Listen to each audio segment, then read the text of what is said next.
শাবান মাসের সবচাইতে গুরুত্বপূর্ণ আমল হলো রোজা রাখা। কারণ আম্মা জান আয়েশা বলেন,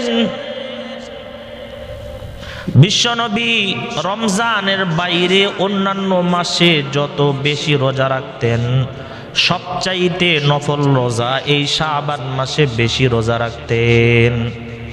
উম্মে সালমা রাদিয়াল্লাহু তাআলা আনহা থেকে বর্ণিত, উনি বলেন, আমরা রাসূলকে কখনো 2 মাস লাগাতার রোজা রাখতে দেখি নাই, শুধু রমজান আর শাবান ব্যতীত।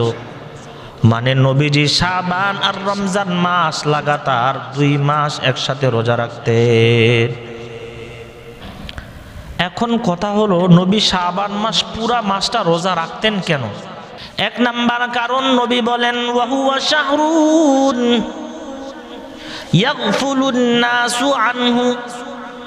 1 নাম্বার কারণ, নবী বলেন, এই শাবান মাস সম্পর্কে মানুষ বেখবর থাকে, উদাসীন থাকে। মানুষ মনে করে সামনে রমজান আসতেছে, রমজান থেকে আমল শুরু করব, এজন্য এই মাসে আমলের দরকার নাই। নবী বলেন, এই মাসটা সম্পর্কে যেহেতু মানুষ উদাসীন থাকে, এই জন্য নবী এ মাসে রোজা রাখতেন। 2 নাম্বার কারণটা কি, নবী এ মাসে রোজা রাখতেন কেন? নবী বলেন, ওয়া হুয়া শাহরুন তুরফাউ ফীহিল আ'মাল ইলা রাব্বিল আলামিন। কারণ এই মাসটা এমন একটা মাস, যেই মাসে বান্দার আমলগুলো আল্লাহ পাক রব্বুল আলামিনের কাছে পেশ করা হয়। এজন্য নবী বলেন, আমার মনে চায় আমার আমলগুলো যখন আল্লাহর কাছে পেশ করা হবে, আমি যেন রোজা রাখা অবস্থায় থাকি।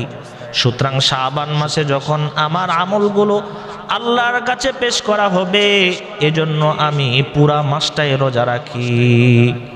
3 নাম্বার, নবী বলেন, এই মাস এমন একটা মাস,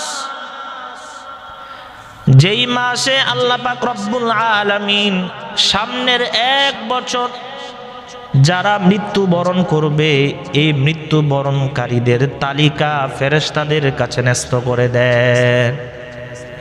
এজন্য নবী বলেন, আমার তালিকাটা যখন ফেরেশতার হাতে যাবে, আমার মনে চায় আমি যেন রোজা রাখা অবস্থায় থাকি। এজন্য নবী এই শাবান মাসে রোজা পালন করতেন।